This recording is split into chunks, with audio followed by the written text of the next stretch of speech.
स्वामी तुलसीदास के बारे में तो आपने सुना होगा कि स्वामी तुलसीदास जब तक अपने रामायण में अपने लक्ष्य में सफल नहीं हुए थे, जब तक कि उनको ज्ञान नहीं प्राप्ति नहीं थी। कैसे? बहुत सारा ज्ञान था उनके अंदर, लेकिन उन्होंने उस ज्ञान को, पर्दे को हटाया नहीं।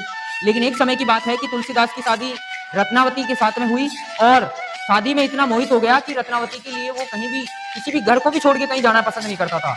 एक बार की बात है कि रत्नावती कुछ समय के लिए अपने पियर चली जाती है और जिस दिन वो पियर जाती है उसी रात में इतनी भयंकर बारिश होती है कि नदी नाले उफान पे होते हैं। तुलसीदास जी ने कुछ आव देखा न ताव देखा और उन्होंने अपने ससुराल की तरफ, अपने गांव, ससुराल के गांव की तरफ चलना शुरू कर दिया। रात का अंधेरा था, नदी उफान पे आ रही थी, नदी दिखी ना कुछ। उन्होंने नदी में पार करने के लिए जो मुर्गे बह रहे थे, उन्हीं मुर्गों पे बैठ करके उसको पार कर लिया।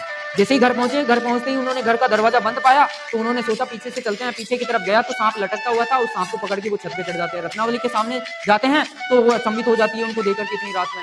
वो बोलती है कि आप यहाँ, उन्होंने कहा कि मैं तुम्हारे बिना नहीं रह सकता हूँ।